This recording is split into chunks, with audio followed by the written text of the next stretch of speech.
IBPS clerk 2025 के prelims exam date.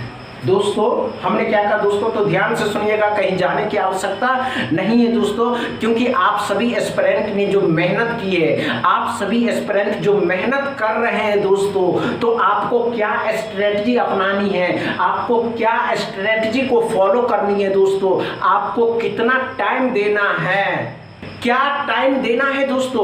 क्या अभी जो हम दोस्तों ध्यान से सुनिएगा, अभी जो हम SBI PO और IBPS PO के प्रीलिम्स एग्जाम की तैयारी कर रहे हैं, क्या इसकी तैयारी ही हमें दोस्तों हमें यहाँ इसके जो prelims exam 4th, 5th and 11th अक्टूबर को होने वाले हैं, क्या इसमें हमको मदद मिलेगा दोस्तों। अगर मदद मिलेगा तो इसके सिलेबस क्या है दोस्तों, क्या इसके सिलेबस में जो 3 सेक्शन होते हैं दोस्तों, इसके सिलेबस में जो 3 सेक्शन होते हैं क्या क्या होते हैं दोस्तों, तो ध्यान से देखिएगा, क्वांट होता है, रीजनिंग होता है, इंग्लिश होता है। क्या इन तीनों में हमें वही स्ट्रेटजी अपनानी होगी जो स्ट्रेटजी हम यहाँ दे रहे हैं दोस्तों, वही स्ट्रेटजी हमें फॉलो करनी है क्या दोस्तों। तो दोस्तों हम सभी बातें करेंगे, सभी चर्चाएं करेंगे। जब तक आप इस वीडियो को शेयर करिए, लाइक करिए, चैनल को सब्सक्राइब कर लीजिए और हमारे साथ बने रहिए। आज के इस क्लास में जो आप उपस्थित हुए हैं दोस्तों,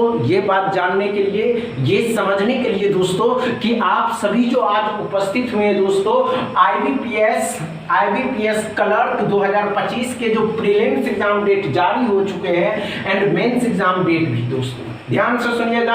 आप सभी एस्पिरेंट का अभी जो प्रीलिम्स एग्जाम होने वाले हैं कुछ दिन में दोस्तों, एक महीने के बाद दोस्तों, तो ध्यान से देखिएगा, कहीं जाने की आवश्यकता नहीं। अगर दोस्तों वीडियो पसंद आवे ना, इस वीडियो को फैला दीजिए। आप सब पहले ध्यान से देखिए, कहीं भटकिए मत, ध्यान से। हमने क्या किया दोस्तों, इसके जो मेंस एग्जाम है 29 नवंबर को होने वाले हैं, 29 नवंबर 2025। हमने ये नहीं कहा दोस्तों, आप सभी एस्पिरेंट का जो अभी एग्जाम है दोस्तों क्या है, SBI PO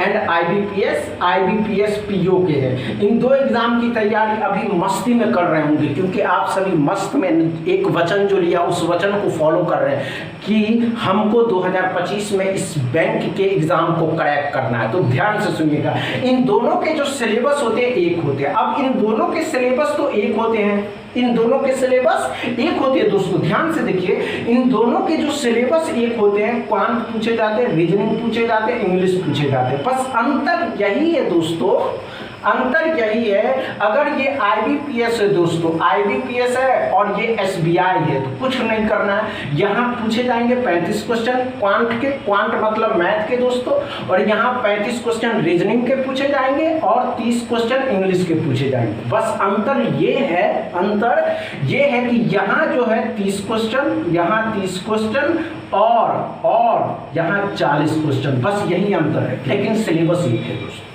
हमें क्या टाइम देंगे, हम क्या टाइम देना चाहिए दोस्तों, हम सिंपल सा लॉजिक समझते हैं दोस्तों। अगर हम इन तीनों एग्जाम को क्रैक करना चाहते हैं तो हमें 8 आवर इसमें देना होगा। बस ये 1 मंथ अगर हम सही से स्ट्रेटजी को फॉलो कर लेते हैं दोस्तों, ये 8 घंटा अपने माइंड को शांत करके पढ़ लेते हैं, तो अगले 3 महीने में आपके पास या तो SBI PO या IBPS PO दोस्तों, SBI PO या IBPS PO या IBPS क्लर्क, इन तीनों में से 2 या 1 एग्जाम क्वालिफाई हो जाएंगे। हम तो चाहेंगे तीनों एग्जाम क्वालिफाई हो जाए, आप सभी का समझ रहे हैं दोस्तों। इतनी बातें क्लियर है ना। जाइए, माइंड को शांत करके बस 1 मंथ पढ़ना है। समझ में आया दोस्तों, समझ में आया हो तो वीडियो को शेयर करिएगा, लाइक करिएगा, चैनल को सब्सक्राइब कर लीजिएगा। थैंक यू दोस्तों।